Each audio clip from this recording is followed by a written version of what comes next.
누군가가 예배 드리러 왔을 때 그 사람을 경계하는 상황이 교회가 시작될 그때의 그 상황이었다고 해요.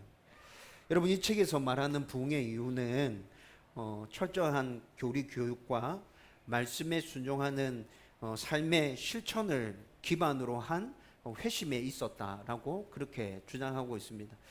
여러분, 초대 교회 때 교리 교육이 엄청 강화되어져 있었거든요. 누군가가 신앙생활을 하고 싶다, 예수님 믿고 싶어요 해서 교회 찾아오면 그 사람을 바로 교회의 일원으로 받아주지 않았습니다. 그런 사람이 교회 문을 두드리면 그 사람에게 우선 교리 교육을 시켰죠. 간단한 것부터 시작해서 아주 복잡한 교리 교육까지 넘어가면서 체계적으로 성경을 가르쳤는데 그 기간이 3년 정도 걸렸습니다. 여러분, 그 3년 동안 이 사람은 이렇게 함께 앉아서 예배 드리는 게 아니에요. 그냥 매주 자기를 가르치는 교리교육 선생님과 만나서 교리교육을 했고, 그 선생님이 이 사람의 삶을 주 단위로 계속 체크했어요. 당신은 삶의 실천을, 삶의 모습에서 말씀의 실천을 어떻게 하고 있습니까? 계속 체크하는 거죠. 특별히 가난한 자와 고아와 과부들, 나그네들 돌보는 것에 대해서 어떻게 실천했는지 아주 자세하게 캐묻고, 그리고 잘하고 있는 점을 칭찬해주고 잘 못하고 있었던 점에 대해서는 이렇게 하라고 다시 과제를 내주고 숙제를 내주고, 이런 기간이 3년이나 걸렸다고. 그 3년 동안 교리 교육을 해가면서 이 사람의 신앙이 어떻게 자라고 있는지 교리를 가르치는 선생이 계속 그걸 확인하고 여러 가지 단계들을 거쳐서 교리 교육 과정을 다 마쳤을 때 비로소 세례를 베풀게 됩니다. 세례를 받아야 그 사람이 공동체의 일원으로 인정되었고 함께 이렇게 예배 드릴 수 있는 자리로 나올 수 있었다고요. 여러분, 굉장히 까다롭고 어렵고 힘든 과정이었겠죠. 여러분, 그런데도 그 초대 교회는 폭발적으로 부흥했습니다. 여러분, 이 책의 저자가 얘기하는 것은 그들이 받았던 그 교리 교육과 삶에서 실천해냈던 말씀에 순종하기 위한 그 몸부림이 하나로 일치되어져 있었기 때문에 사람들이 볼 때 그들의 모습 가운데서 예수의 모습을 발견할 수 있었다는 것입니다. 하나님의 살아계심을 그들의 모습을 보면서 느낄 수 있었고, 로마 군인들이 그들이 비록 핍박하고 그들을 잡아 죽일지언정 그들의 모습을 바라보고 있는 많은 사람들은 하나님이 참 신이라는 것을 인정할 수밖에 없었다는 것이죠. 여러분, 요즘에 교회의 정식 회원으로 받아들이는 과정을 이렇게 만들어 놓았다면 어떻게 될까요? 여러분, 한번 생각해 보십시오. 요즘 이 시대 교회가 정식 성도의 과정을 이렇게 3년 동안 철저하게 교리 교육을 받아야 되고 여러 단계의 믿음을 확인하는 과정을 거쳐서 3년이 지나야 세례를 주고 정식 회원으로 인정되어서 이렇게 함께 앉아서 예배 드릴 수 있다. 여러분, 지금 여러분들 생각 속에 무슨 생각이 떠도는지 압니다. 그 교회 망할 겁니다. 지금 그렇게 하면 그 교회 망할 겁니다. 여러분, 이 생각 들죠? 저도 지금 이렇게 한다면 망할 것 같아요. 아니, 목사님이 어떻게 감히 그런 얘기를. 저도 인간적인 부분이 있기 때문에 그냥 그런 생각이 자연스럽게 들었다고 해요. 그런데 놀랍게도 초대교회는 이런 모든 과정을 거쳤음에도 불구하고 폭발적으로 부흥했다고요. 지난주 화요일 날 가정교회 목회자 모임이 있어서 몇 분의 목사님들과 함께 교제를 나누었는데, 코로나 사태 이후에 교회가 어떻게 변할 것인가에 대해서 목사님들과 꽤 오랜 시간 얘기를 나누었습니다. 몇 명의 목사님들이 앞으로는 진짜 믿음과 종교 생활을 하고 있는 성도들, 그 구분이 확실하게 드러날 거다. 이미 코로나 사태를 지나는 동안에 진짜 믿음을 가진 성도들과 종교 생활을 하는 성도들의 그 구분이 뚜렷하게 나타났다는 것이죠. 그리고 점점 시간이 갈수록 대형 교회들은 더 힘들어질 것이고, 작지만 건강한 믿음을 소유한 성도들이 모여 있는 그 교회가 하나님의 자존심을 세우는 교회로 그렇게 서가지 않을까, 이런 이야기들을 함께 나누었습니다. 여러분, 지금까지는 믿음과 행함의 문제를 따로 분리해서 생각하는 성도들과 교회들이 굉장히 많았습니다. 그런데 코로나로 힘든 상황을 지나면서 이 문제가 따로 분리져 있으면 그 성도, 그 교회는 온전하게 설 수 없고 하나로 합쳐져 있는 성도와 교회가 건강하게 설 수 있다. 이런 각성이 아마 전 세계 교회에서 다 일어나게 될 거다. 여러분, 이런 이야기들이 주를 이루었죠. 근데 저도 이 이야기에 100% 공감합니다. 여러분, 그러면서 조금 다른 이유이기는 하지만 코로나 사태를 거치면서 우리도 자유롭게 모여서 예배 드릴 수 없었잖아요. 막 핍박하고 이런 건 아니었지만 여러분, 이런 과정을 거치면서 더 분명하고 확실해졌다는 것이죠. 진짜 믿음을 가진 성도들, 진짜 믿음으로 교회를 세워가기 위해서 몸부림치는 그 교회가 하나님 자존심을 살리는 교회가 되겠구나. 여러분, 그런데 이런 모습은 지금 이 시대에 갑자기 드러난 모습이 아닙니다. 성경에서는 성경이 시작될 때부터 하나님께서 이 세상 만물을 창조하시고 이 세상 만물이 시작될 때부터 계속해서 강조했던 것이죠. 너희들이 말하는 그 믿음과 삶으로 보이는 그 믿음이 하나가 되어야 돼. 만약에 이것이 나누어지게 된다면 문제 생길 거야. 힘들고 어려울 거야. 여러분, 이것이 성경에서 우리 가운데 한결같이 가르쳐주는 가르침 아니었습니까? 여러분, 오늘 우리가 읽었던 본문 말씀에서도 이 사실을 확인할 수 있습니다. 삭개오의 믿음과 행함이 일치되어서 나타날 때 예수님께서 그에게 구원이 임했다고 선포해 주시죠. 여러분, 오늘 이 말씀을 함께 나누면서 저와 여러분들의 믿음이 말과 행함이 일치된 믿음이기를 주님의 이름으로 축원드립니다. 누구든지 나의 모습을 본다 하더라도 저 사람 예수 믿는 사람 맞네, 저 사람 하나님 사람 맞네 라고 인정해 줄 정도의 그런 일치된 믿음을 소유한 우리들, 하나님 정말 기뻐하실 것입니다. 여러분, 오늘 우리가 집중해서 살펴볼 인물은 삭개오라고 말씀드렸죠. 주일학교를 다니신 분들은 삭개오에 대해서 굉장히 많은 이야기를 들었을 것입니다. 그리고 어른이 된 이후에도 삭개오와 관련된 많은 설교들을 들었을 거예요. 그런데 여러분, 오늘은 삭개오와 관련된 내가 알고 있는 그 모든 것들을 잠시 내려놓고 오늘 이 말씀에서 주시는 새로운 말씀을 저와 여러분들이 받을 수 있었으면 좋겠습니다. 여러분, 삭개오는 유대인입니다. 그리고 삭개오라는 이 이름의 뜻은 굉장히 부정적인 이미지가 우리 머릿속에 각인되어져 있는데 삭개오라는 이름의 뜻은 참 좋아요. 순결한, 깨끗한, 의로운 이라는 뜻이 바로 삭개오라는 이 이름의 뜻입니다. 그런데 그는 자기 이름의 뜻처럼 그렇게 잘 살지 못했죠. 2절 말씀에 보면 그는 여리고에서 일하는 세리였습니다. 여러분, 이 당시 세리가 어떻게 살았는지, 세리가 어떤 자들이었는지 아마 여러분들 잘 알고 계실 겁니다. 이 당시 이스라엘은 로마의 지배를 받고 있었고 세금을 로마에다가 갖다 바쳐야 됐었죠.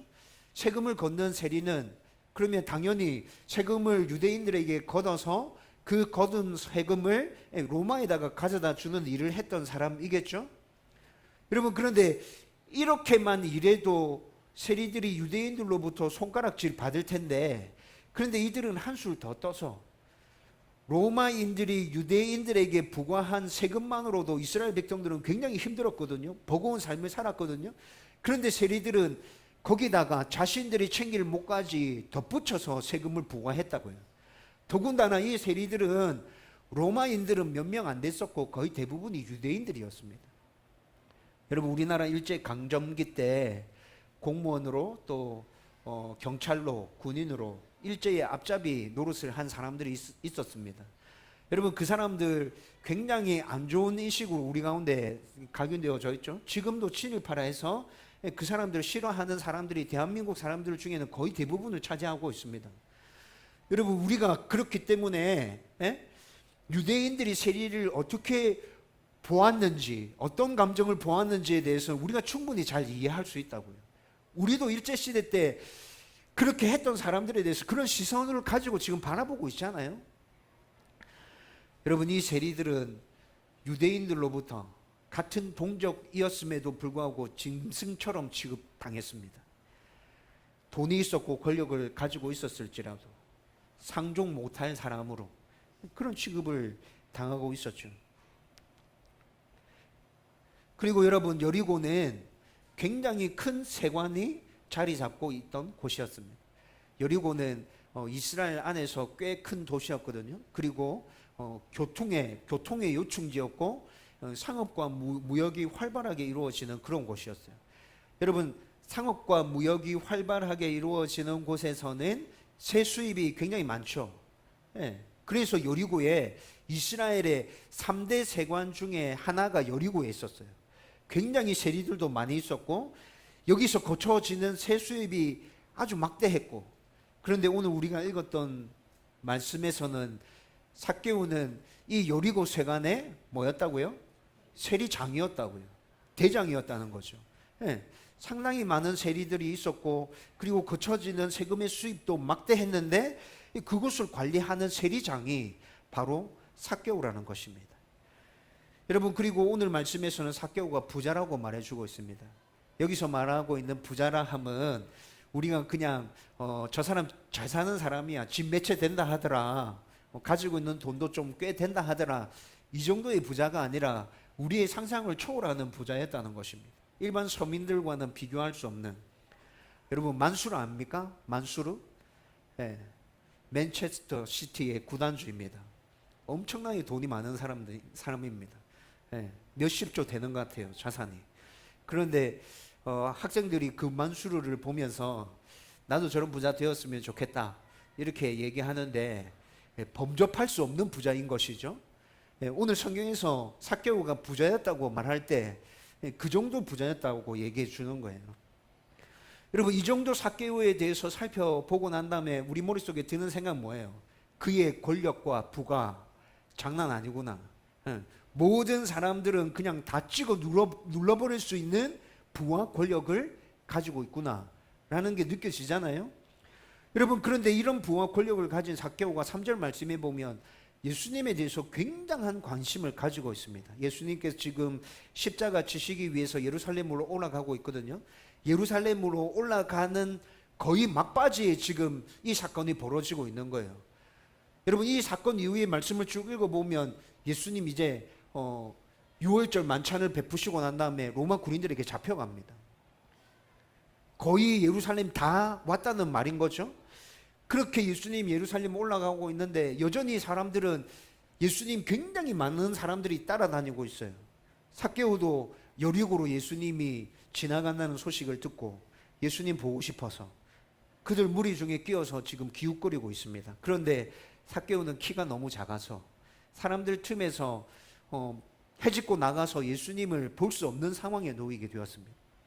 여러분, 3절 말씀을 헬라어로 살펴보면 삭개오의 이 노력이 계속 반복되어지고 있다는 것을 확인할 수 있습니다. 여러분, 삭개오가 키가 너무 작아가지고 사람들이 이렇게 꽉 들어차 있는데 계속 그 틈새를 헤집고 비끼고 들어가서 예수님 지나가는 그 길목에 서서 예수님 보려고 하고 있거든요. 근데 덩치도 작고 키도 작다가 보니까 계속 밀려나. 어느 정도 막 파고 들어갔는데 잠깐 방심하는 사이에 또 물이 가운데 뒤쪽으로 밀려나 있어.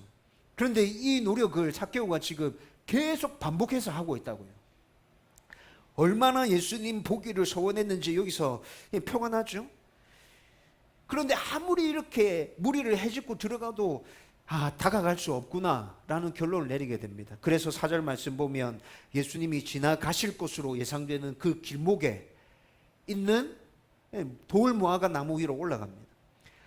여러분, 이 사건이 기록되어질 때 삭개오 나이가 예수님보다 훨씬 더 많았을 것이다. 학자들은 이렇게 추측합니다. 나이가 지긋한 삭개오. 좀 전에 삭개오가 어떤 인물인지에 대해서 간략하게 설명해 드렸죠. 부와 엄청난 권력을 가지고 있는 삭개오. 그런 삭개오가 예수님을 보고자 하는 마음으로 돌 무화과 나무 위에 기어 올라가는 것. 여러분 한번 상상해 보십시오. 여러분, 이게 쉬운 결정이었겠습니까? 여러분, 지금 이 시대에 여러분 누군가 사모하는 사람이 길가에 이렇게 지나가는데 그 사람 보기 위해서 상당한 지위와 그리고 상당한 명예를 가지고 있는 사람이 이렇게 할 수 있을 것 같습니까? 굉장히 힘든 거거든요, 이거. 여러분, 지금 삭개오는 엄청난 결단을 하고 내가 기필코 예수님을 보고야 말겠다라는 각오로 지금 이렇게 하고 있는 거예요. 근데 잘 이해되어지지 않는 부분이 있습니다. 여러분, 우리가 지금까지 살펴봤던 여러 인물들은 예수님을 꼭 만나야 될 이유가 있었어요. 병자이거나 아니면 죄의 문제를 해결하기 위해서 굉장히 심적으로 큰 압박을 받으면서 예수님을 찾아왔던 사람들이 대부분이었어요. 그들은 모두 다 예수님을 만나야 될 분명한 이유가 확실하게 있었죠. 근데 삭개오는 그런 것 같지 않아요. 도대체 이 사람이 무엇 때문에 지금 예수님을 이렇게 만나려고 하는 거지? 그리고 사람들이 그렇게 많이 모여가지고 예수님께 접근할 수가 없었다면, 제가 좀 전에 설명해 드렸던 것처럼 삭개오의 권력과 삭개오의 부였으면 그냥 이미 이전부터 삭개오는 사람들에게 나쁜 짓 하면서 나쁜 사람으로 지켜져 있었잖아. 그렇죠? 여러분, 그냥 그 부와 권력을 앞세워서 비켜라! 이렇게 하고 나가면 되지 않을까? 예? 세관에서 일하는 세리들, 자기 밑에 있는 그 직원들 다 데리고 나와가지고 길 뚫으라. 이렇게 해가지고 막 길 뚫고 지나가서 예수님 앞에 딱 서 있으면 되지 않았을까요? 여러분, 그렇게 해도 충분히 할 수 있을 것 같아요. 그런데 왜 굳이 이 사람이 이렇게 하고 있을까? 자기 자존심과 체면과 지위들 다 내려놓고 왜 이렇게까지 하고 있지? 여러분, 합리적으로 좀 추측해 볼 수 있는 게 있습니다. 삭개오가 이렇게 하고 있는 건 유대인들에게 미안한 마음이 있어서인 것 같습니다. 자기가 자기 주머니를 채우기 위해서 정해진 세금보다 더 많이 부과해서 유대인들에게 거두고 있다는 것이 삭개오에게는 이미 오래전부터 죄책감으로 그의 마음 가운데 남아있다는 것이죠. 여러분, 그래서 돈과 관련된 일이라면 악착같이 나쁜 짓이라는 걸 알면서도 그렇게 했는데, 그 나머지 일에 대해서는 그 미안한 죄책감이 그의 마음 한 구석에 남아 있었기 때문에 유대인들에게 선뜻 다가갈 수도 없었고, 자기의 힘과 권력으로 충분히 그렇게 할 수 있음에도 불구하고 그렇게 하지 못했다는 거예요. 미안함이 있었기 때문에, 죄책감이 있었기 때문에. 조금 더 깊이 들어가면 그의 영혼에 해결되어지지 않는 그 허전함이 그의 가운데 있었기 때문에 삭개오가 이렇게 하고 있다는 것이죠. 여러분, 이 추측이 맞다는 것을 뒤에 이어지는 말씀을 좀 읽어보면 우리는 확인할 수 있어요. 아, 삭개오 안에 진짜 그런 마음이 있었구나. 그래서 예수님을 그렇게 간절히 보기를 원했고, 자기의 힘과 권력을 가지고 얼마든지 예수님 앞에 딱 나설 수 있었지만 예수님을 만나길 원하는 그 마음 가운데 그렇게 하고 싶은 마음이 없었구나. 미안해서. 이렇게 이해되어진다는 거죠. 근데 여러분, 삭개오 마음에 그런 마음이 있었다 하더라도 오늘 지금 우리가 확인한 바로는 삭개오는 지금 자기가 할 수 있는 최선의 노력을 다해서 예수님께 다가가기 위해서 노력하고 있다는 것입니다. 5절 말씀에 보면 예수님께서도 삭개오가 이렇게 간절하게 자기를 만나고 싶어 한다는 걸 예수님이 아셨습니다. 그래서 삭개오의 이 간절한 소망과 몸부림에 예수님이 먼저 다가가셔서 손 내밀어 주십니다. 삭개오는 예수님이 이렇게 만나고 싶어가지고 진짜 자기 체면, 자존심, 뭐 권력, 부 이런 거 다 내려놓고 지금 뽕나무까지 기어 올라갔는데 선뜻 예수님을 부를 용기는 안 생기는 거야. 예수님 다 알고 계셨다는 거지. 예수님 삭개오에게 먼저 다가갑니다. 나무 위를 올려다 보시면서 쳐다보시며 이렇게 얘기합니다. 나무 위를 올려다 보시면 삭개오야 내려오너라 이렇게 부르십니다. 여러분, 삭개오야 예수님이 이렇게 부르셨는데 예수님이 삭개오 이름을 어떻게 알게 되었는지 오늘 본문에서는 정확하게 확인되어지는 것이 없습니다. 그런데 예수님께서 삭개오야라고 부르시는 이 부름은 인자한 부모가 자녀를 다 품어주고 다 모든 것 끌어안아 주려고 작정하고 삭개오야 이렇게 부르는 그 부름으로 예수님이 지금 이를 부르고 계신 것입니다. 여러분, 삭개오야 이렇게 말씀하실 때 자기 이름을 부르는 그 예수님의 부름 안에서 삭개오는 다 알았을 거예요. 예수님 지금 나를 받아주시려고 하구나. 내 마음 안에 있는 여러 가지 갈등과 그 상처들을 지금 예수님 만져주시려고 하고 있구나. 삭개오 금방 알았을 거예요. 여러분, 그리고 이렇게 부르신 예수님이 삭개오에게 말합니다. 오늘 내가 네 집에 하룻밤 자야겠다. 괜찮지? 빨리 내려와 가자. 이렇게 얘기하시는 거예요. 여러분, 우리는 이 말씀만 보면 예수님 좀 무례한 것 아닌가? 어떻게 집주인한테 물어보거나 양해를 구하지 않고 내가 오늘 너희 집에 들어가 자야겠다, 어떻게 바로 이렇게 얘기하시지? 이렇게 생각될 수도 있습니다. 그런데 예수님은 지금 삭개오의 마음에 어떤 간절함이 있는지 다 아시고 지금 이렇게 말씀하고 있다는 것이죠. 6절 말씀을 보면 삭개오도 예수님이 이렇게 말씀하실 때 예수님을 굉장히 무례한 사람으로 받아들이지 않았다는 것이 확인됩니다. 예수님의 이 말씀에 삭개오는 굉장히 급히 나무에서 내려옵니다. 그리고 기뻐하며 즐거워하면서 예수님을 영접했다고 그렇게 말하고 있죠. 여러분, 이 부분에서 여기까지 삭개오에 대해서 여러분들에게 말씀드리고 난 후에 여러분, 오늘 여러분들에게 제가 핵심적으로 전하려고 하는 그 포커스에서는 약간 빗나갔지만 여러분들에게 꼭 말씀드리고 싶은 것이 한 가지 있습니다. 여러분, 우리가 살아가다 보면 내면의 허전함을 우리도 느낄 때 있습니다. 우울할 때가 있어요. 내가 하는 일이 잘 안 풀릴 때, 아니면 몸이 아파서 우울해질 때 있어요. 죄책감에 시달릴 때도 있습니다. 목사인 저도 죄책감에 시달릴 때 있습니다. 지난주에도 아침마다 기도하면서 두 가지 일이 생각나서 하나님 앞에 진심으로 회개했습니다. 여러분, 때로 우리의 이런 모습들을 발견하면서 하나님의 은혜를 구하고 싶지만, 누군가의 도움을 받고 싶지만 그렇게 선뜻 되지 않을 때가 정말 많습니다. 내 모습이 너무 부끄럽고 창피해서, 자존심이 너무 세서, 내 체면과 지위를 내려놓지 못해서 선뜻 손을 내밀지 못할 때, 여러분, 지금까지 살펴본 말씀에서 삭개오가 그랬던 것 같습니다. 그러나 분명한 것은 삭개오는 표현하지 못했어요. 손을 내밀지 못했어요. 그런데 하나님을 향한 마음이 있었습니다. 회복하고자 하는 열망이 있었죠. 분명히 그 갈망이 있다는 것은 우리가 오늘 말씀에서 확인했습니다. 여러분, 만약에 여러분들이 삭개오와 같은 상황을 만난다면, 예전에 삭개오와 같은 이런 상황을 경험했던 적이 있다면, 그리고 앞으로 살아가면서 이런 경험들을 아마 가끔씩 하게 될 거예요. 그런데 그때 우리가 기억해야 될 건 뭐예요? 하나님이 먼저 우리에게 다가오신다는 것입니다. 여러분, 내 안에 하나님에 대한 갈망함이 있는데 선뜻 하나님 앞에 나서지 못하고 있습니까? 내 마음의 허전함을 주님이 좀 만져주시면 좋겠는데, 우리 목사님이 좀 알아주면 좋겠는데, 함께 신앙생활을 하고 있는 우리 성도들이 나를 좀 위로하고 격려하고 세워주면 좋겠는데, 내가 먼저 말하기 창피하고 계속 망설여지고, 여러분, 그때 주님이 여러분들에게 먼저 찾아오십니다. 네 마음 어떤지 내가 알고 있다. 네 힘들었지? 괜찮다. 내가 너와 함께한다. 내 만져줄게. 주님이 이렇게 말씀해 주신다고. 여러분, 우리 안에 절대 놓아버리면 안 될 거, 이거 하나만 기억하면 됩니다. 하나님이 나의 좋으신 아버지이시다. 예수님 나의 구주 되신다. 그분이 나의 아픔을 알고 있다.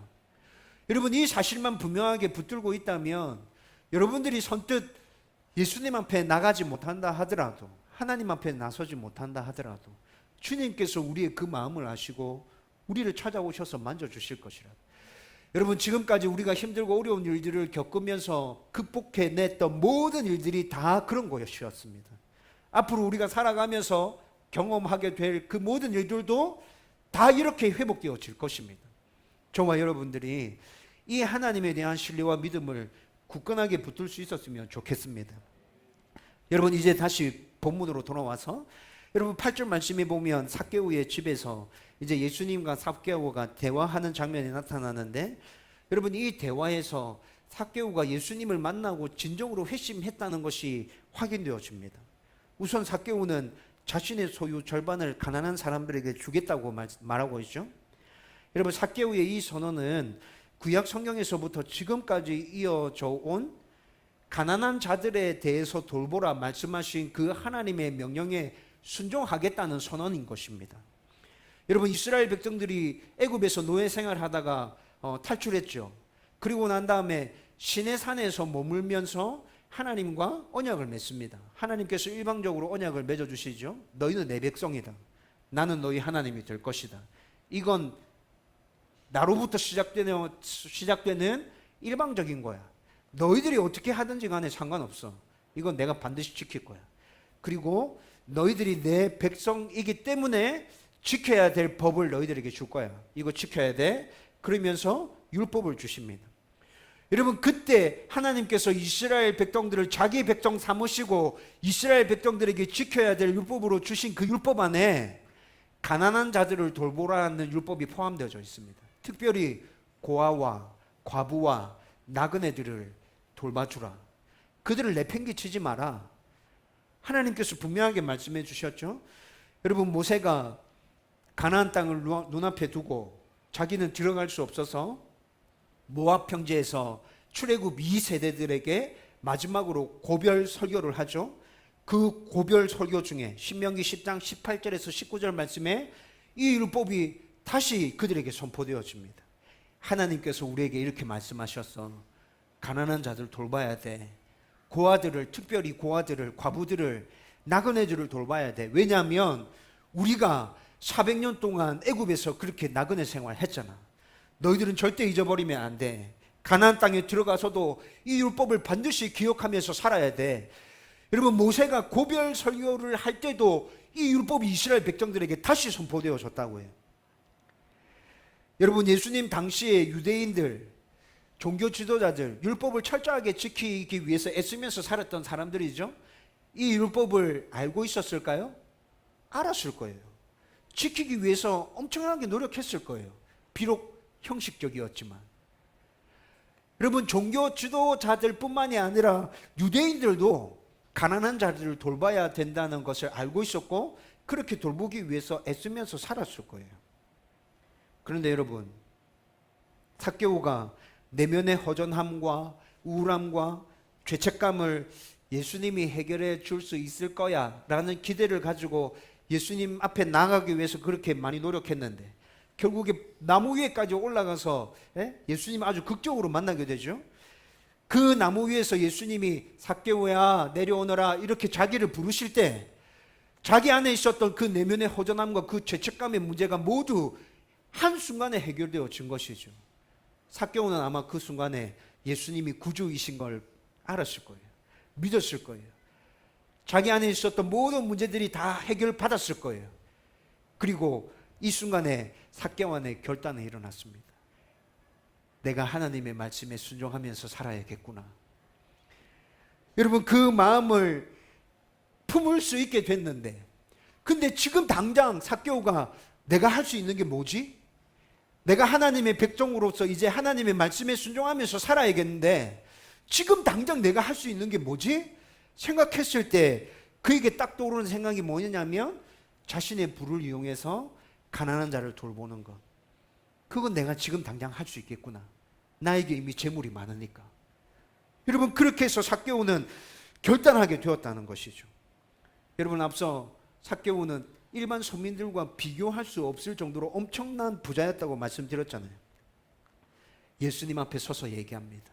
내 재산의 절반을 내놓겠습니다. 여러분, 삭개오의 이 선언이 얼마나 엄청난 것인지 여러분 듣기만 해도 지금 느낌 오시죠? 우리식으로 치면 삭개오는 적어도 수백억에서 수천억, 수조원까지 가지고 있었던 부자라는 거죠. 근데 자기 재산의 절반을 지금 떼어서 가난한 자들한테 내주겠다 합니다. 여러분들이 이 정도 재산을 가지고 있을 때 이 결단과 이 결심이 가능합니까? 목사님 저에게 물어보시면 노 코멘트 하겠습니다. 여러분, 시험에 들까 싶어서. 절대로 쉬운 결정 아니죠.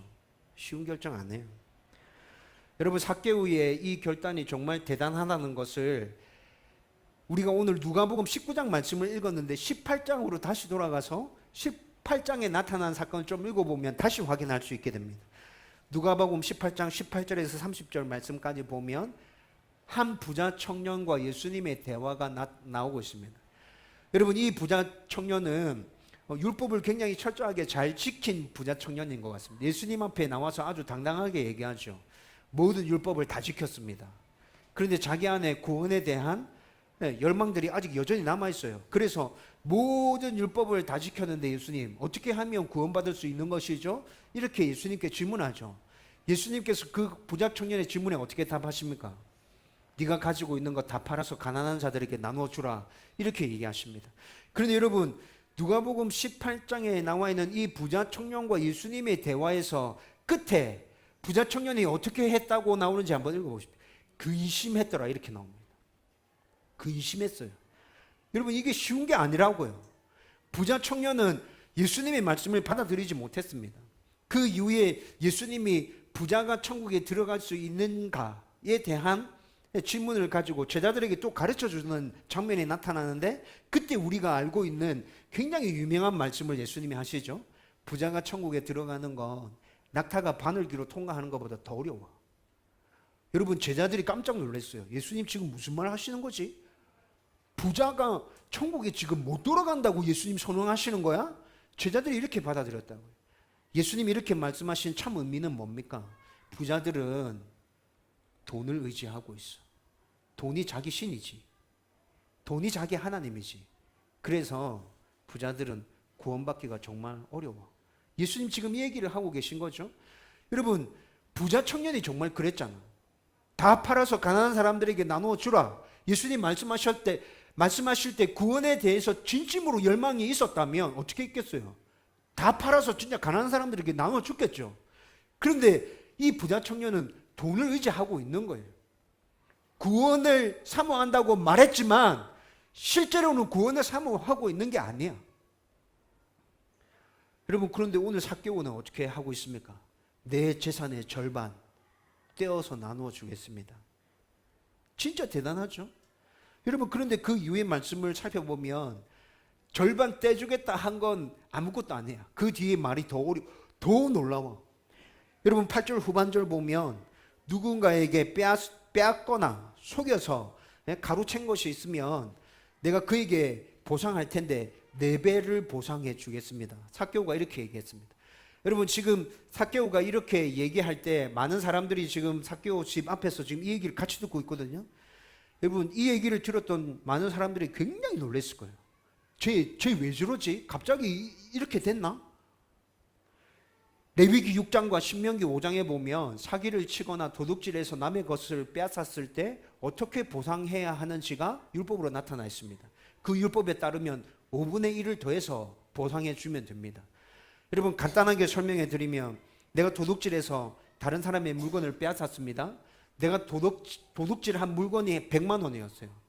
그런데 내가 잘못했구나, 내가 용서를 구해야겠다 생각해서 그 사람에게 찾아가서 미안하다 하고 용서를 구했습니다. 그리고 난 다음에 자기가 도둑질한 물건을 그에게 배상해 주는데 율법에 의하면 5분의 1을 더해서 줘야 한다는 거죠. 100만 원짜리 물건이었으면 거기다가 20만 원을 더해서 120만 원을 보상해 주면 된다는 것이죠. 이게 율법이에요. 근데 지금 삭개오는 뭐라 얘기하는 거예요? 내가 100만 원의 물건을 훔쳤는데 보상해 주겠습니다. 4배, 400만 원. 여러분, 이 말을 듣고 있는 사람들을 정말 깜짝 놀라지 않았을까요? 삭개오가 이런 얘기했을 때 좀 재밌게 생각해 보면, 만약에 삭개오가 내 물건을 빼앗아 간 적이 없어, 그런 사람들은 아마 이렇게 했을 거예요. 야, 저게 갑자기 미쳐가지고 지금 4배를 갚아준다는데, 야, 나는 쟤한테 뺏긴 게 아무것도 없어.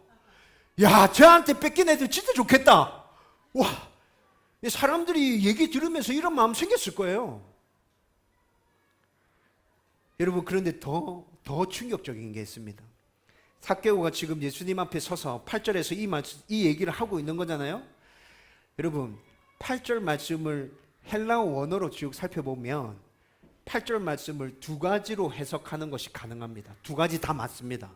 이렇게 해석해도 되고 이렇게 해석해도 됩니다. 어떻게 해석하든지 다 맞는데, 첫 번째는 삭개오가 지금 예수님 앞에 서서 이 얘기를 하면서 그 안에 자기 의지가 포함되어져 있어요. 어떤 의지? 제가 지금 예수님께 이 말씀 드리고 난 다음에 뜸들이지 않고 말 끝남과 동시에 바로 실행하겠습니다. 이 의지가 담겨져서 지금 예수님 앞에서 얘기하고 있는 거예요. 이렇게 하나로 해석할 수 있고, 두 번째는 이 얘기를 하고 있는 중에 삭개오의 하인들은 벌써 구제하고 있어. 자기 재산 반을 정리하는 일들을 하인들이 벌써 밖에 나가서 하고 있는 중이에요. 네. 삭개오는 지금 예수님 앞에 서서 이 얘기하고 있고, 하인들은 지금 벌써 움직이고 있어. 네, 막 움직이고 있어. 이렇게도 해석할 수 있어요. 어떻게 해석하든지 간에 다 맞아. 다 맞아. 근데 여러분, 두 가지 중에 어떤 걸 받아들이든지 간에 여러분 확실하게 확인되어지는 게 있습니까? 삭개오는 지금 자기가 한 말에 대해서 단 1초라도 지체하지 않고 내가 말하는 것을 실행하겠습니다 라는 강력한 의지를 담아서 예수님 앞에서 지금 이 얘기를 하고 있다는 것입니다. 여러분, 예수님이 삭개오가 이렇게 말씀하실 때 그의 안에서 넘쳐나고 있는 그 의지와 결단들 예수님 다 아셨겠죠. 그래서 예수님 9절에 말씀하십니다. 구원이 오늘 이 집에 임했다. 구원이 오늘 이 집에 임했다 라고 예수님 말씀하세요. 삭개오가 지금 예수님 앞에 서서 얘기하고 있는데 예수님은 이 집에 구원이 임했다고 얘기하고 있죠. 예수님께서 이렇게 말씀하신 이유는 이때 이 당시에 유대 문화는 가장의 권위가 절대적이잖아. 그렇죠? 가장이 이렇게 하겠다고 결정하면 그 집안 사람들은 다 따라 움직여야 돼. 하인까지도 다 따라 움직여야 되죠. 이런 영향력을 생각해 볼 때 삭개오, 네가 그 정도 의지를 가지고 이 정도 결정으로 나한테 지금 얘기하는 거면 네 영향력이 퍼져서 네 집안 안에 있는 사람들 다 구원받을 수 있겠다. 예수님이 지금 이 의미로 얘기하고 계시는 거라고요. 여러분, 그런데 우리는 좀 의문이 생깁니다. 목사님, 분명한 신앙 고백이 없었는데요, 삭개오가 지금 예수님을 구주라고 말 안 했잖아요. 그냥 단지 자기 재산의 절반을 가난한 사람들에게 나눠주겠다고 말한 것이고, 자기가 빼앗은 일이 있으면 4배로 갚아주겠다고 말한 것인데 예수님이 갑자기 왜 구원을 선포하고 계신 거예요? 여러분, 이런 의문이 생길 수 있죠. 여러분, 이 부분에서 이제 말씀이 거의 마무리되어져 가는데, 오늘 제가 여러분들에게 확실하게 선포하려고 하는 포커스를 우리는 분명하게 붙잡아야 합니다. 여러분, 우리의 진짜 믿음은 우리의 행함으로 드러난다는 것입니다. 말로 드러나는 것이 아닙니다. 우리의 행함으로 드러나는 것입니다. 여러분, 예수님이 지금 고백한 거 하나도 없는데 삭개오에게 구원에 임했다 선포하셨어요. 여러분, 예수님은 삭개오의 이 행동을 어떻게 받아들이고 계신 겁니까? 삭개오가 자신의 재산 절반을 나누어주고 4배나 갚겠다고 선포한 것은 하나님의 말씀에 순종하려고 반응하고 있는 것이고, 자기의 죄를 깊이 뉘우치고 반성하고 있기에 이런 반응을 보이고 있는 것이죠. 여러분, 우리는 가끔씩 오해할 때가 있습니다. 하나님의 말씀을 지켜야 구원받는다고 생각하는데, 여러분, 이거 굉장히 잘못된 생각입니다. 우리가 하나님의 율법을 왜 지킵니까? 하나님의 법을 왜 지키죠? 구원받았기 때문에. 우리는 구원받은 하나님의 백성이기 때문에 하나님의 법을 지키는 것입니다. 여러분, 삭개오에게 이런 열망이 간절하게 일어나고 있습니다. 이게 무슨 말이에요? 구원받은 하나님의 백성이기 때문에 나는 하나님의 법을 지켜야겠어. 그동안 내가 하지 못했던 거 다 몰아서 나는 반드시 하나님의 법을 지키고 말 거야. 내가 지금까지 했던 행동이 얼마나 잘못된 것인지 내가 깊이 깨달았어. 그것을 뉘우치면서 하나님의 법대로 나는 이제 앞으로 그렇게 살 거야. 그런 마음들이 삭개오의 이 결단 안에 다 포함되어 있다는 것이죠. 예수님이 모든 걸 다 보시고 선포하십니다. 구원이 이 집에 임했다. 여러분, 한국 교회 안에 문제점 제가 자주 여러분들에게 말씀드렸습니다. 입으로 하는 신앙의 고백을 굉장히 강조하면서 행동으로 나타나는 믿음의 고백들에 대해서는 간과하는 경향들이 너무 많았습니다. 여러분, 입으로 하나님이 나의 좋으신 아버지시며 예수님이 구주이시다 고백하는 것 정말 중요합니다. 여러분, 반드시 그렇게 고백해야 합니다. 그런데 그것만 있어서 될 것이 아닙니다. 여러분들이 진심으로 하나님을 그렇게 나의 아버지로 고백하고 있다면, 예수님이 나의 구주라고 고백하고 있다면, 여러분, 우리의 삶의 모습 가운데서 그에 상응하는 모습이 나타나야죠. 나타나야죠. 나타나야죠. 여러분, 그 모습이 나타나지 않는데 하나님이 나의 아버지시라고 고백하는 게 무슨 소용이 있습니까? 그 모습이 나타나지 않는데 예수님이 나의 구주시라 말하는 게 무슨 소용이 있습니까? 나타나야죠. 저는 저와 여러분들의 모습 가운데서 이 모습이 나타날 수 있었으면 좋겠습니다. 여러분, 제가 또 자주 말한 것이 있습니다. 성경에서 이 모습이 나타나야 된다고 말씀할 때 우리에게 완벽을 요구하는 것이 아닙니다. 하나님도 알고 계세요. 우리가 완벽할 수 없는 존재라는 걸. 그런데 하나님께서 우리에게 완전하라고 말씀하십니다. 어떤 의미입니까? 포기하지 마. 포기하지 마. 내가 너와 함께 하고 있잖아. 내가 도와줄게. 너 그렇게 애쓰고 몸부림치면서 살아가다 보면 자꾸 바뀌어지게 될 거야.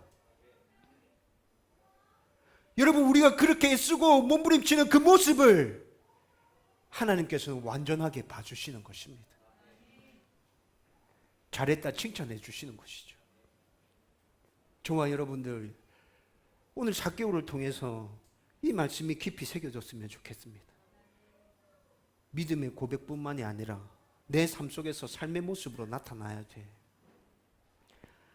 이 은혜가 넘쳐나기를 주님의 이름으로 축원드립니다. 이제 말씀을 정리하려고 합니다. 여러분, 우리 교회 표 아십니까? 아십시오. 기억하십시오. 가슴에 새기십시오. 세상 속의 그리스도인. 세상 속의 그리스도인. 여러분, 굉장히 많이 들어본 말이죠. 세상 속의 그리스도인. 저와 여러분들이 세상에서 살아가는 그 삶의 모습이 그리스도인이었으면 좋겠다라는 간절한 열망과 소망으로 우리 교회 표를 이렇게 세웠습니다. 제가 이 교회에서 목회하고 있는 한 우리 교회 표는 바뀌지 않습니다. 세상 속의 그리스도인.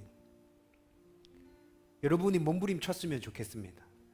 포기하지 않았으면 좋겠습니다. 저도 그렇게 살아갈 것입니다. 여러분, 이런 모습이 나타나는 그 성도가 진정한 성도 아닙니까? 이런 모습이 나타나는 성도들이 모인 그 교회가 작을지라도 진짜 교회 아닙니까? 하나님께서 그 교회 가운데 은혜 주시고 축복해 주시지 않을까요? 여러분, 이렇게 되기 위해서 훈련을 많이 받아야 된다 생각하십니까? 기도 많이 해야 되겠구나, 그런 생각이 먼저 떠오르시나요? 자주 교회에 모여서 열심히 예배 드려야 되겠구나, 이런 생각이 드십니까? 저는 그 생각이 먼저 들지 않습니다. 저에게 먼저 드는 생각은 결단하고 의지를 가지고 내 삶의 현장에서 순종의 첫 발을 내딛는 것. 내 삶의 현장에서 순종의 첫 발을 내딛는 것. 여러분, 이미 훈련 많이 받았어요. 여러분, 이미 기도 많이 하고 있습니다. 지금 우리 온 마음을 다해서 하나님을 예배하고 있잖아요. 근데 계속 훈련 받아야 된다 얘기합니다. 기도해야 된다 얘기합니다. 하나님 우리에게 이렇게 얘기하실 겁니다. 됐다. 그만큼 해도 돼. 이제는 세상에 나가서 좀 살았으면 좋겠는데 그렇게 해줄 수 있겠나? 예수님 우리에게 이렇게 얘기하지 않을까요? 여러분, 훈련이 정말 부족하다고 생각되시면 순종의 첫 발을 내디디면서 삶의 현장에서 순종을 훈련해 가십시오. 여러분, 순종하려고 살아가려고 애쓰다 보면 이게 굉장히 힘들고 어렵다는 걸 알게 될 겁니다. 여러분, 그 힘들고 어려운 것들을 내가 계속 해내기 위해서 도전하는 그 자체가 실제적인 훈련이라고요. 여러분, 그렇게 쓰러지고 좌절할 때 다시 하나님께 나와서 기도하는 그 자체가 실제적인 기도의 훈련이라고요. 그 실패들과 그 은혜들을 가슴에 품고 나와서 성도들과 함께 나누는 그것이 진정한 교제이고 예배라고요. 여러분, 저는 우리 교회가 그렇게 됐으면 좋겠어요. 제가 목사다워져 가고 여러분들이 성도다워져 가고 우리 교회가 정말 교회다워져 가고, 작지만 하나님께서 다음 교회 생각하실 때 흐뭇해하고 기분 좋고, 진심으로 이런 은혜가 넘쳐나기를 주님의 이름으로 축원드립니다.